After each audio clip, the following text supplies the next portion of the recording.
Hey everyone, Matt, Rose, and I love getting your questions for the podcast. But this new year, we're going to try something a little different, and we're going to have a comment drive. This is one of the easiest ways you can support this show, and the best part is it's totally free. To participate, simply leave a review and a rating for the podcast on your favorite podcast app. Thanks everyone for listening, and let's get on with the show.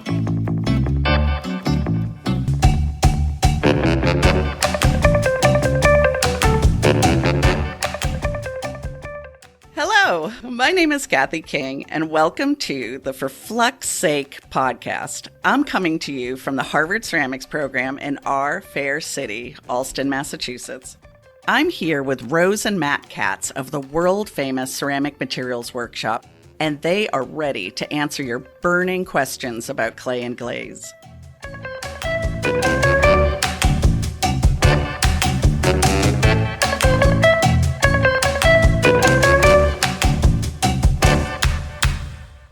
Happy New Year, Matt and Rose. Happy New Year! Happy New Year! I hope this one is kind. I do too. I do too. All my resolutions are to, hoard as many clay materials as possible in my garage. I can say I didn't do any this year. I was like, nope, not doing it this year. Nope, not setting any expectations. Just existing is good enough. I'm just going to stay in a post-apocalyptic mind frame of keeping all the Custer feldspar I have left, or EPK, or that's a reality show. Clay hoarders next on Lifetime. Their garage was full. Right. Standing outside with some overalls and a shotgun, and get off my lawn. Bunch of people with dirty jeans hiding in the woods, checking her out, looking in the windows. That's right. Hey, so we're going to have a guest episode soon, right? With Freddie? Yeah. We are. And we just wanted to let everyone know, reminder, we talked about it in a previous episode, but we are going to have one of our annual expert episodes with our old friend Freddie, who is a kiln builder, and he runs the Frederickson Kiln Company, and he's been doing it for years. He was the kiln builder at Alfred for years and years and years, and he's agreed to come on and answer everybody's questions about electric kilns. So please send your questions. Keep them general. That's our one request. Not, hey, I keep getting this weird error message, but more about how electric kilns work, or, something you want to know about electric kilns. And send those in like your normal question submissions to ForFluxSakePodcast at gmail.com. And we'll sit down with Freddie in a couple of weeks and answer some of your questions and learn more about electric kilns. That would be so much fun. Freddie's so fun. Oh, good. He's a hoot. Awesome. Well, fantastic. I mean, we could just jump right into it. It's a brand new year, brand new bunch of questions from our listeners. So let's begin with Doug. And Doug is from a place unknown, apparently, but wanted to know, Doug's interested in hearing the gang discuss when glaze flaws are aesthetically pleasing, especially in the case of Shino glazes when pitting or crawling are attractive. Quote unquote attractive. The beauty is in the eye of the beholder, right? I mean, but there is always that moment when the, kind of a beginning student gets that first Shino piece out of the kiln, and you have to explain, like, no, this is awesome. What are you It's supposed to look like that? Turn that frown upside down. Come on. Those bubbles are beautiful. Right. Blobs are fabulous. Well, I mean, this is one of those places where I probably should just keep my mouth shut for a while, because, I mean, it's definitely that question of what is a flaw and what is an aesthetic decision, because it's open for interpretation. It totally is. Mm-hmm. I mean, so working in industry, you have, when it's desirable, it's crackle. And when it's not desirable, it's crazing. Right. So, it's totally subjective. But that one is, if people don't know, if they haven't shopped for tile in a while, that is literally true.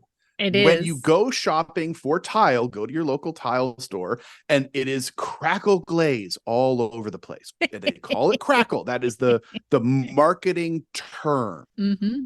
But, and let's be clear, because I've had people like argue that these things are different. It is literally crazy. There is nothing different about it. There is nothing special. It is crazing. They have literally, this is marketing genius, I guess, that they've turned that bug into a feature.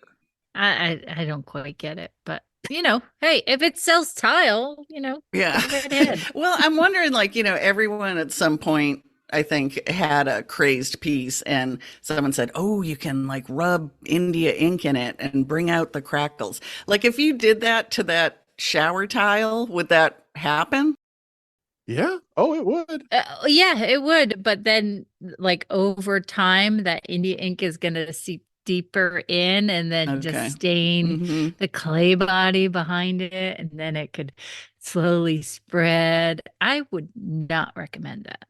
Yeah, because if you've ever seen water permeate a craze, if the glaze is clear enough, you can see it get dark on the side of the crazes. And that's a huge, huge problem. Right. Crazing is beautiful, but I don't necessarily want to drink my coffee out of it every day. Yeah. Yeah. So, it really is linked to what the intention is for the piece. It's I love a crazy, Chino glaze. And that's a beautiful surface, but I don't necessarily want it inside as opposed to outside if I'm using it as a drinking vessel.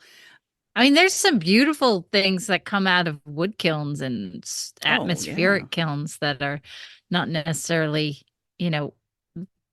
they're glaze flaws, but they're beautiful. It's, so it's all each their own.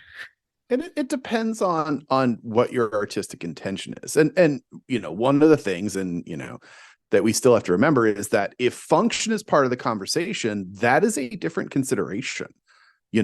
Crawling glazes. I spent a ton of time working on researching crawling glazes, and they're fantastic, but would I be putting those on a food surface? No.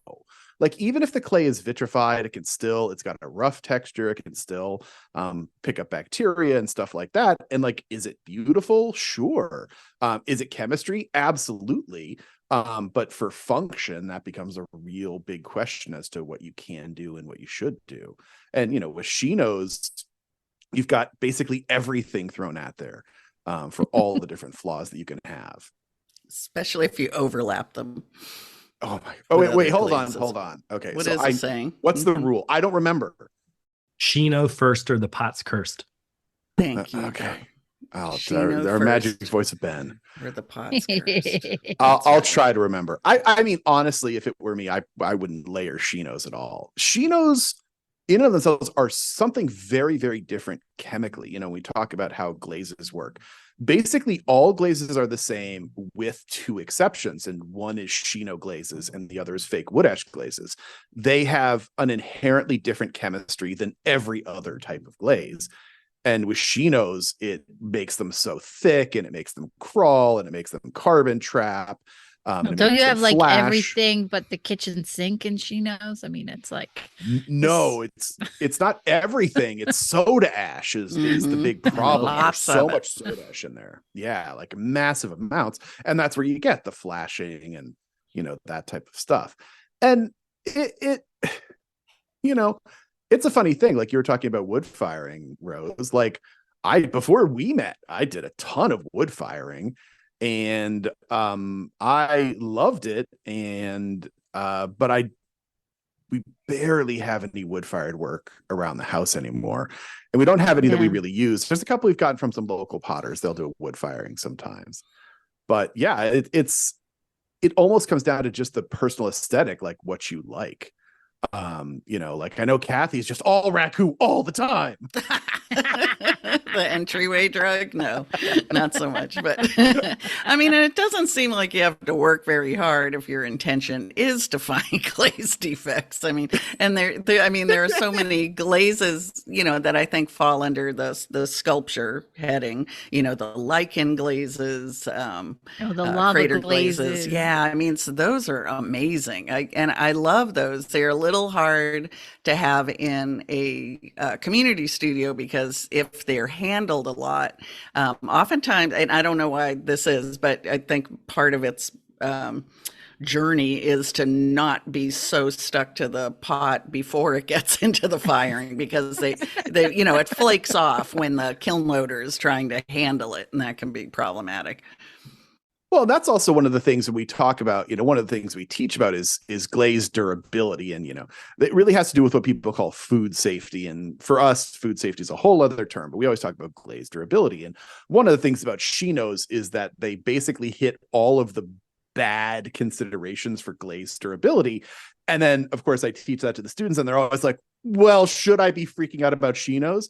And the answer that I always give is, who really cares? Because can you tell that Chino glaze is breaking down in the dishwasher? It already looked pretty funky to begin with. It's gonna look funky after 10 years in the dishwasher. And there's not anything toxic in a Chino. So knock really yourself out. Yeah. Go crazy. Awesome. But yeah, some of those glazes that have that sort of detritus effect, that decomposition in their very process, that's what people like about them, and that's cool. The interesting one that you had said a second ago, though, is that sort of how much is that justification of the glaze flaw, just accepting that things didn't go right. Right. Right. It's a tough one because there are a lot of examples of crazing happening, in our studio with people matching different glazes with different, bodies. And then when it comes time to, have our show and sale, there's got to be a conversation about, and it's tough. Do I pull every piece that is crazed? Oh, yeah. I mean, I go into galleries and I see crazed pieces on some well-known potter's work on the inside. So I don't know what the rule is, or. Well, I can tell you that, not that anybody bothers to pay attention to it, but according to the US FDA, the Food and Drug Administration, crazing is not allowed on commercial pottery. Now, there are lots of arguments that can be had at this discussion. The first one is, does that apply to artists? And that's up for interpretation. This is talking about industrial wear. But the concept of industrial wear is really about wear that's being sold for food. And then that does apply to artists. The industrial just happens to be the scale of it. But at the end of the day, people sort of don't care. Well, you see all these glaze defects in Target and Walmart, and you see all of it, and it's intentional. With the crazed pattern on the bottom of plates. And it's well, I mean, how acceptable is that? I mean, they're selling it in this large box store. I don't know. They're trying to make it normalized, but should that really be normalized? Probably not. I mean, that's one of those questions about the law of I learned years ago of the law only applies if you get caught. So nobody get caught. Yeah, well, but for these big box stores, you're absolutely right. That's the type of work that they're talking about. Because honestly, the vast majority of it, unless you're buying Fiesta ware, that all the work that you're buying in a retail store is made outside of the country. It's imported. When it's imported, it's supposed to meet FDA standards. And there's the lead and cadmium thing and all that. But crazing is on the list, everybody. It is. Oh my gosh, let me see if I can find the list, because I have it written down here somewhere. It needs to be durable, corrosion resistant, non-absorbent, sufficient in weight and thickness to withstand repeated wear washing, finished to have a smooth, easily cleanable surface, and resistant to pitting, chipping, crazing, scratching, scoring, distortion, or decomposition. Those are the FDA standards. Wow. Scoring's on there. That's interesting. Absolutely. Well, it's about having as durable as a glaze as you possibly can. And again, people could say, oh, well, you're killing all the fun and art or anything. I'm just here to tell you what the facts are. For food, for food. Yeah. Right. For food, Very specifically, knock yourself out outside of that. Well, good luck, everybody. All right. So let's move on. We have an electrifying question from Shannon, who called in from Germany.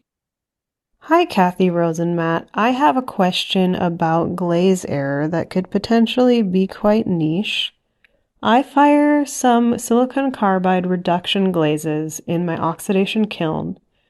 2 of them work without problems, chin blue and a copper red. I have a third Celadon reduction glaze that when it comes out of the kiln, if you run your fingers across the glaze surface, it almost feels like it has an electric static to it. I was wondering if this is because the microscopic bubbles in the surface create little air pockets, or what's going on here. It feels strange to the touch. I was wondering if you had any ideas about what could be happening here. What's up with that? I even heard it described as like an electric static. That's interesting. It's a great description. And Shannon actually answered her own question. She actually has exactly what I would diagnose the problem with it is. So for everybody who doesn't know what she's talking about. So reduction, right, historically is done in a gas kiln, in a quote unquote reduction kiln, where you reduce the amount of oxygen that goes to the flame, and that will change certain molecules' chemistry, generally iron and copper. You can change the color that they make, so you can make a green glaze into a red glaze by firing it in a gas kiln in the right conditions. You can, I always say fake, and I know that the grammar police will get on me, but I always say that you can fake that reaction in an oxidation kiln using silicon carbide. Silicon carbide is a very interesting material. Its chemistry is literally SiC, silicon and carbon. And it's a very, very high temperature material. If you have silicon carbide shells, like Advancer shells here in the States, those are incredibly stable, incredibly high temperature. Back in the day, in my research days, we did research projects on silicon carbide body armor, literally what they use in the military, because it's so strong it can stop a bullet. It can actually stop multiple bullets. But the interesting thing about silicon carbide is that when you put it into a glaze, right, what happens is that at very high temperature, the silicon and the carbon break up. Literally, they split apart, and the silicon picks up oxygen, and it becomes silica, which is our basic glass former. The carbon picks up oxygen, and it becomes carbon dioxide gas. And the interesting thing is that picking up of the oxygen, where are they getting that oxygen from? Some of it's from the atmosphere, but some of it is from things like copper and iron. So literally they will steal the oxygen from copper and iron and reduce them. And it is actual reduction. I mean, I call it fake reduction because it's not in the flame, but it is actual reduction. You're reducing the copper and iron, which can change the color. The problem is that what's going on is that carbon dioxide is a gas that is now trapped inside your glaze. And one of the big problems is when you have a gas trapped in your glaze, people, have a very odd perspective on what it is, but those bubbles are now inside the glaze. And they don't go away unless they swell and breach the surface. The bubbles can't rise, but they can grow bigger and bigger and bigger until they breach the surface and pop. What she's feeling, that electrostatic shock reaction, I would assume is her fingertip popping all of those little glass bubbles. And that's why you feel something. It sounds like a little zip, zip, zip, zip, zip, zip, because you're literally popping all of those glass bubbles on the surface. Why one glaze is doing it and the other two aren't, that's about the completion of the chemical reaction and what type of silicon carbide, and all of that type of thing. But that it is going to pop those bubbles because they have a very, very thin meniscus of glass. on the surface. And so I would look at how much silicon carbide you're putting in the glaze. A really important thing when you're doing fake reduction is mesh size of your silicon carbide. You really need a very specific mesh size. I find that 600 to 800 mesh works best. Some people are obsessed with getting it under 1,000. I don't think those work as well, but to each their own. But it does need to be a fine quality silicon carbide. And when it's the finer quality, it'll minimize the size of the bubbles so they won't pop as hard and all that type of stuff. But it really does depend on that particular glaze and how you tweak it and all that. But yeah, I would not continue to use that glaze as is, because when people use it, they're going to be getting little glass bubbles popping on their fingertips, or if you're putting food in it or touching your lips on it. It's glass, even though it's tiny little microscopic pellets of glass. But so definitely be careful. So you're not shocking yourself as you're touching it. No, not at all. I thought you had like an electrified pot somehow. Darn it. I know. Well, ceramics are insulators, so. Man, I have never heard of that before. That was a first.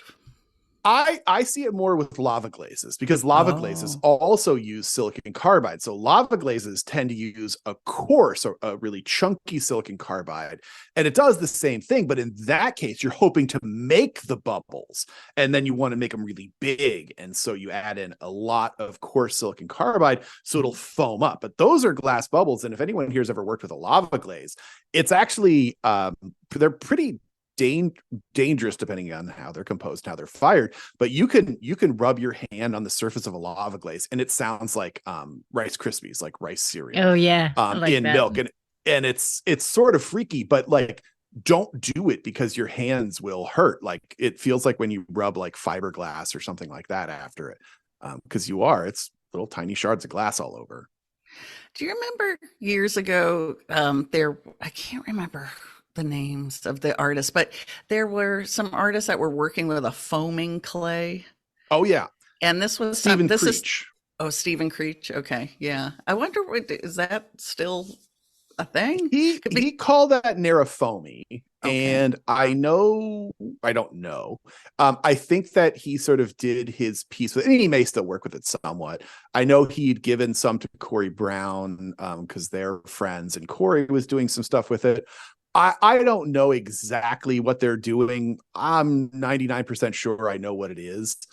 It's not silicon carbide. It is another material that's known to break down in foam. I won't say it here because I don't want to spill their secrets, but I know what it is. And they were building that so that it was sort of a, they called it I think they called it a sculptural glaze. Maybe I called it a sculptural glaze. But that it was, a glaze and clay bodies are very, very similar in composition, that you have kaolin, which is the material that's in a clay body that makes it throwable and sculptable. And I believe that they had basically enough kaolin combined with this other ingredient and then stains, which is how they were able to sculpt it. And I know watching Steven work with it on his social media, he was talking about how it's sculptable, but I wouldn't say that it's strong. It's sort of, the shapes were sort of funky. And Corey was doing a lot of sort of extrusion and flowing out of like grids and things because you can't control the foam all that well. Yeah, the reason I ask is because we'll be doing another class at the Harvard Ceramics program with the Graduate School of Design. And this class invites the grad students to, who don't know anything about clay, to try and answer problems, but while working with ceramics. So a lot of the projects will be about evaporative cooling, ways to cool a home through, clay walls, and because these are architecture students and engineers. And one that always comes up is acoustic.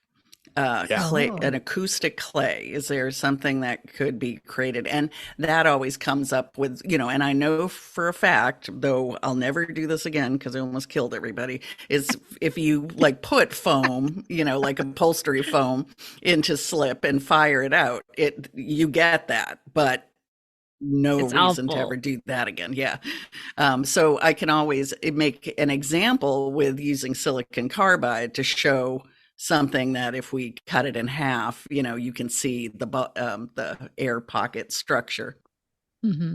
That process is actually used industrially. There are a lot of ceramic filters that are made where they will soak some sort of a sponge-like material in a ceramic slurry, usually not clay-based, right? We're talking about other types of ceramics, and they'll soak that in a ceramic and then fire it so that you get a grid with a ceramic that will absorb exhaust or anything like that, for things like catalytic converters and whatnot. But that is super common to make a very high surface area material.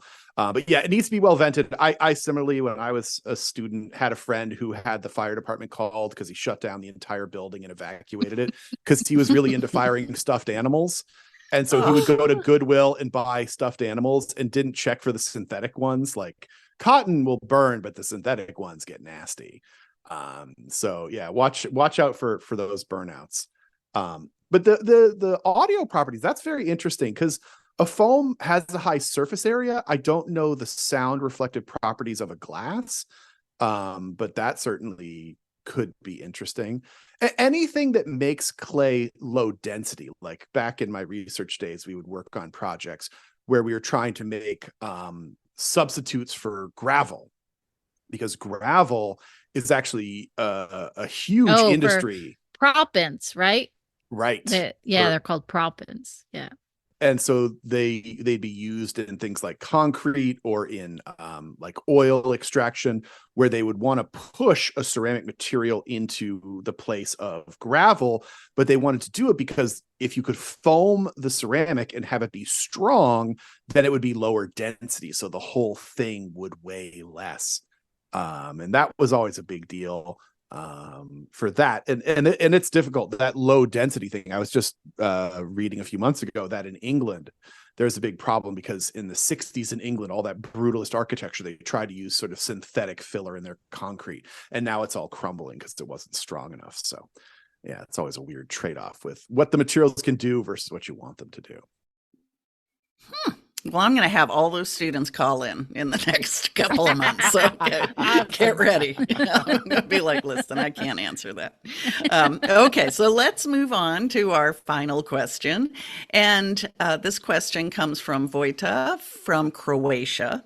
And I think we kind of touched upon this earlier, but let's give it another whirl. Vojta wants to know, how can you tell if a given clay and glaze combination will be suitable to use in restaurants?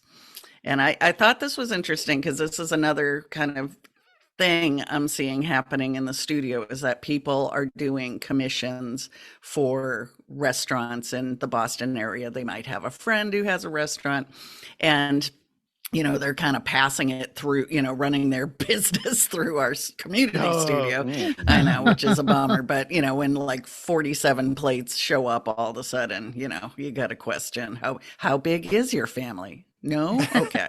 Well. Oh, that would be my family. 47 is a true. small gathering. Yeah, the Salt Lake Sunday area, but so anyway, but it does bring up, it's like, oh, okay, well, this isn't something that we talk about in class that often, is, what makes something, and I think you touched upon these before, but a restaurant using something that we've made. And chefs have been incredibly good for the ceramics community through our history. I mean, we really don't talk about what a binary relationship we have with chefs. We often think about the personal use, the home use, but chefs are using ceramics more than anybody. And the interesting thing is how much chefs think about the aesthetics of their food. I think as ceramicists, we think about the aesthetics of the plate, but we never take that next step to say, how do you present food on this? Like, how do you make it so that it's aesthetic and it's desirable? And I think that chefs, what interests them is, historically, they've just been given like, here's the white plate at the restaurant supply store, and you use it, and that it is what it is. And as soon as they go, oh, here are people that are making something cool and different, that makes my food stand out, which is cool, but it's a lot of pressure to put on that work. I'm kind of amazed. I mean, like, restaurants have standards they need to meet, and I'm amazed that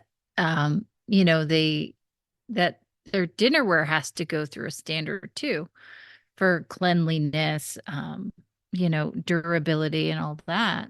Is there a difference, Rose, do you think, between presentation versus like a soup bowl versus something that could be like got a wad of wood ash on it, but it's just presenting some Well, appetizers? if food is touching it, that should have a standard. Like, if you're using a wooden bowl and food is touching it, that should have a standard. Like anything that food is touching, because food is, you're consuming that. It should have a cleanliness standard. And I'm thrilled that chefs use handmade stuff. Some of it seems a little questionable sometimes, but it's very beautiful, and it's very exciting that they don't have just the oval white plate or just the round white plate anymore. It's really quite nice, but I would imagine have a food inspector that comes in and, has to check everything. So, could you read those FDA standards again? It has to have a smooth, easily cleanable surface and is resistant to pitting, chipping, crazing, scratching, scoring, distortion, and decomposition, and must be durable, corrosion resistant, and non-absorbent. Those are all factors that are not easy to hit. Correct. And some of them throw people off, but let's talk about the big one, because one of the things that gets us is part of what Rose and I do is that we consult for small manufacturers, and the number one contact we get from makers is, oh, I'm working with this chef and they saw my matte glazes and I made all of these matte glazes for the chef, and now they're all metal marking and they're upset about it. What can I do to make a matte glaze that doesn't metal mark? And the answer is nothing. There is nothing you can do. Matte glazes metal mark. Now, the first thing is, let's be clear. The reason why they metal mark is because utensils are terrible. Okay, that's what we need to understand. It has nothing particularly to do with the glaze being weak. Now, one of the things you'll often hear people say, probably one of the things that drives me the craziest out there in the ceramics world, is sometimes people will call glazes that metal mark soft. I have no idea what a soft glaze is. That is some nonsense gobbledygook. It's squishy. It's squishy. Yeah, it's foamy. It's made of the foam. You can hug it. Ah, there we go. But let's be clear. If a glaze was quote unquote soft, that glaze would literally fall apart when you drug a knife across it. It would literally come off in chunks. That would be a soft glaze. The reason why you get metal marking is because the glaze is hard and the utensils are soft and they do what's called sloughing. And the reason why this is a problem on matte glazes more than anything is matte glazes, sloughing, I know it is a good word. Matte glazes microscopically have peaks and valleys, right? They've got high points and low points. And when you say drag a knife across that surface, as it travels across those high peaks, the knife literally sheds, sloughs metal because the glaze is hard. And it leaves those peaks and valleys. And that's what we see as metal marking, is the metal being left behind. It's got nothing to do with the glaze being soft. It's got everything to do with the glaze being hard. And of course, that's why it's a problem with matte glazes.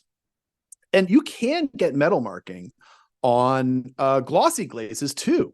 Often white glossy glazes use the material zirconium silicate, which acts like little icebergs in our glaze. It doesn't melt, it just floats there in the glaze, and that makes peaks and valleys, and that will metal mark too. So some of you probably have some white cups or mugs where you can see the ring where you've stirred your spoon for your coffee thousands of times. It'll make that ring inside your mug. So that is absolutely a problem. But chefs, they've had their whole life using glossy white glazes. They think they're boring. They're like, oh, matte glazes, it's a revolution. And I don't have a problem with the use of the matte glazes. I would still call that a smooth, easily cleanable surface. A true matte glaze does fit those conditions, but it is going to metal mark. Absolutely 100%. And there is no way around it. So honestly, potters don't let your chefs grow up to be matte glaze users. So don't listen to those silverware lobbyists. They're Big flatware. Yeah, they'll always blame us. Absolutely. The greater conversation, though, about sort of what is durable, that is a huge conversation. There's no one short answer.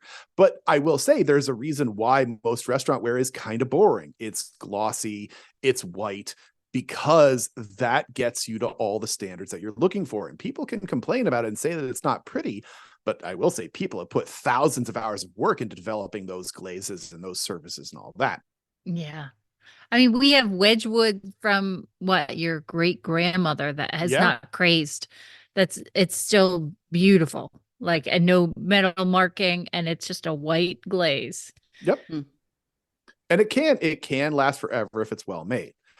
Of that list, though, from the FDA, the one that gets me, people, and I know I ride this high horse all the time, is the non-absorbent clay. Oh, okay. Yes. You have got to have that less than 0.5% absorption if you are putting that into industrial use.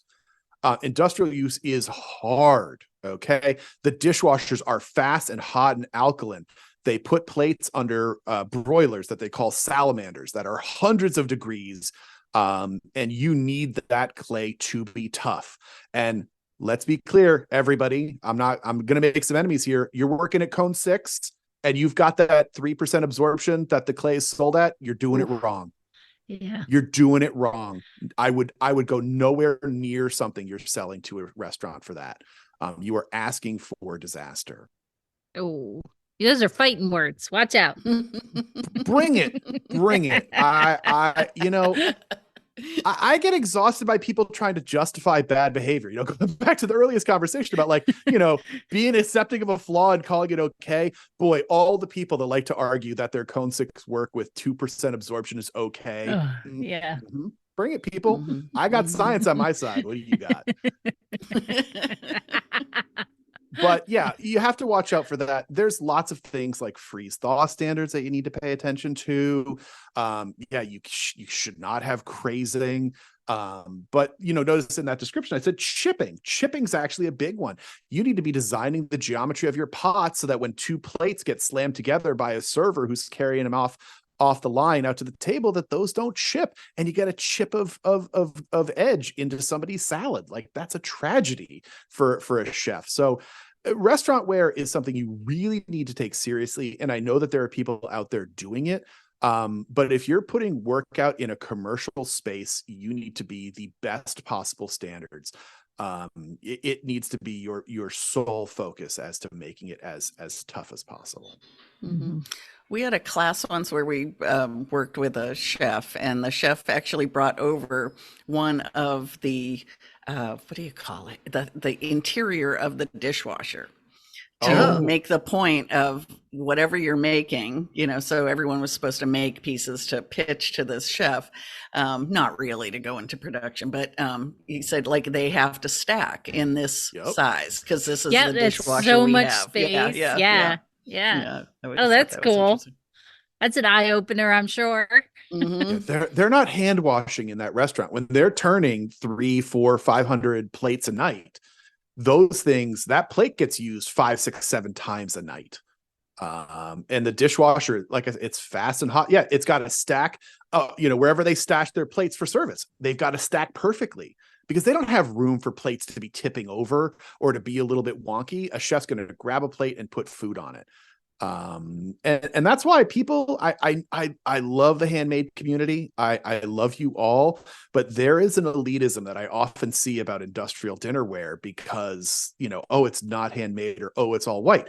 Those things happen for a reason, right? That's not just some sort of we're just going to be as boring as possible. Functionality is real. And sometimes those are the considerations. And it's not to say we can't have color, we can't have texture, we can't have great form. But if you're thinking about getting serious about your dinnerware, it's time to get serious. Well, this has been very educational. But that is all the time we have for this episode, Matt and Rose. We must move on. So until I see you next, farewell. Next time, Kathy. Adios. Well, folks, that's it for this week's episode of For Flux Sake. I'd like to thank the listeners who submitted questions this week. And if you want your question answered on the show, shoot us an email at ForFluxSakePodcast@gmail.com. So join us next time. And when in your studio, remember what Rose always says. Always remember to test, test, test.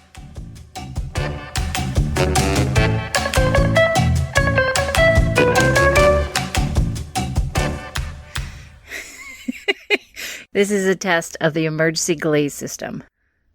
Beep.